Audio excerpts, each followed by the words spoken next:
Now, of course, when people get to know you, they'll judge you by more than just how you appear, but physical, outside, inside. Here's what's good advice. Make sure the outside is an excellent reflection of the inside. Interesting phrase written. It says, God looks on the inside, people look on the outside. So you got to take care of both. The inside for God and the outside for you. What's the old phrase? You never have a second chance to make a first impression. So the outside appearance is also valuable as well as the inside vigor and vitality. Somebody says, well, people shouldn't judge you by your appearance. Let me give you a clue. They do. Take care of both. Here's another one. I had to work on being late. For the people that are always late, what do they care? They're not there when you get there. It doesn't matter, but if you truly want to make progress, not alienate, right, in the marketplace, here's what's acceptable to everybody. Being on time. Only 5% of people have goals, so the key starting point.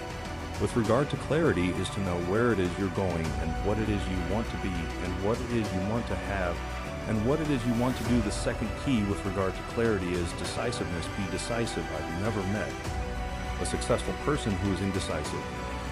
And I've never met a failure who is decisive. Be decisive. Develop the characteristic and quality of decisiveness. We know that the reason why we are indecisive is because we're afraid of making a mistake.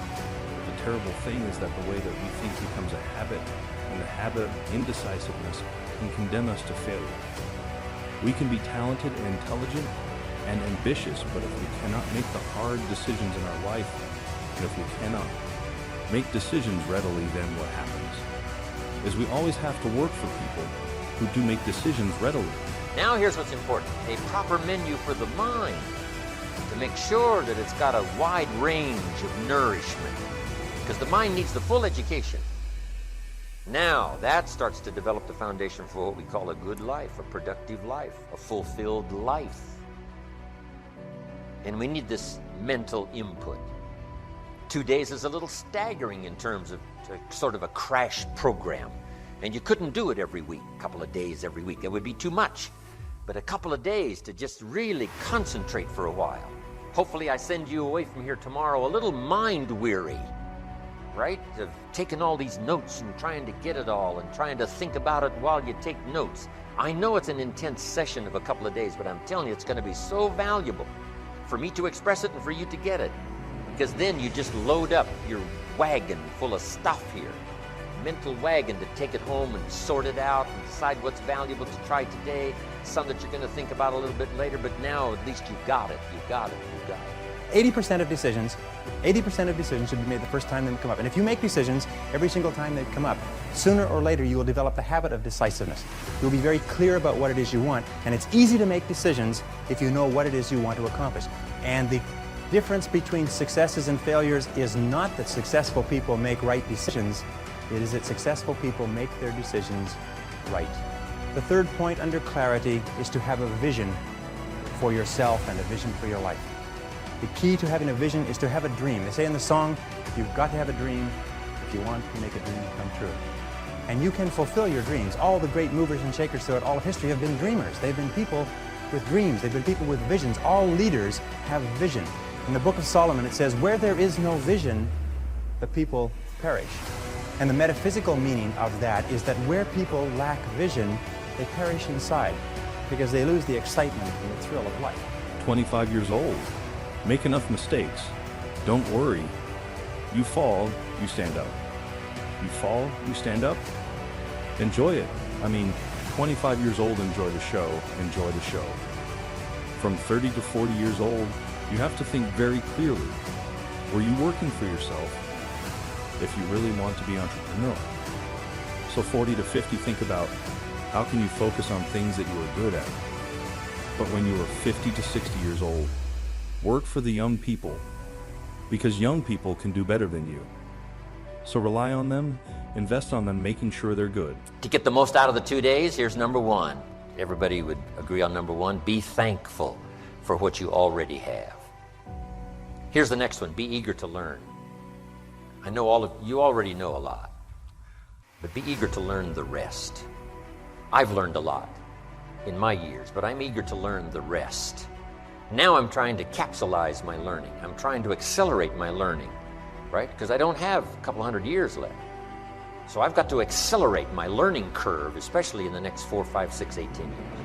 And I'm asking you to do the same. An accelerated learning curve to maximize the time to learn as much now in 1 year as you used to learn over 5 years. Just accelerate the curve. Eager to learn.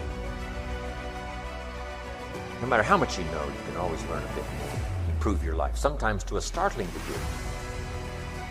It was exciting when you win, it's exciting when you lose, because the process should be exactly the same. Whether you win or you lose, as you go back and you look and you find things that you could have done better, you find things that you've done well that worked. You figure out, how did they work, why did they work, how can you make them work again? It's time to pull that energy from fear, doubt, anxiety out of competition and comparison. If you're going to get it done, I need you to listen and focus. The people that are living their dream of finding winners to attach themselves to the people that are living their dreams, or people that know that if it's going to happen, it's up to them. And they're resolving within themselves, it's not over until I win. Now, fear and courage tend to be habits. That if you are afraid and you give in to the fear and you back away, it becomes a habit to back away whenever you're afraid or unsure. If you're afraid and you force yourself to confront the fear, it becomes a habit to confront the fear whenever you find something that you're afraid of. And you'll find that most fears disappear when you confront them. Dare to go forward in your life. Dare to go forward in the direction of fulfilling your potential. When I was, many years ago, I was a karate student. I was also a karate instructor, and I competed in 3 international championships. And one of the things that I learned from my best karate instructors, and I studied under 6 world champions, is they told me that when you fight, always move forward. Even if you're only moving forward half an inch at a time, just always move forward. He said, when you're moving forward, 100% of your attention is forward. But if you're moving backward, even a half an inch at a time, half of your attention is always behind you and where you're going. So always move forward. So here's what we teach kids. The best is discipline of your resources. So here's what we teach kids. Do what you have to as quick as you can, so you can do what you want to as long as you can. Do what you have to. Save your money. Invest your money. Do what you have to. Conserve your resources. Exercise the discipline now, because then that later leads to many years of self-satisfaction. So that's what education is all about. To turn around what seems to be our best interest and say, no, now I understand that isn't what's best. You got a toothache. You got a cavity in your tooth. What seems to be best is just to neglect and say, oh well. But here's what's the problem with the cavity. It doesn't get better. So you got to go take care of it. And the dentist says what? You can take care of it now, it only costs this much. Later, it costs this much. So you can pay me now or pay me later. You say, hey, in my own best interest, what? Better to pay up front. Discipline is better up front.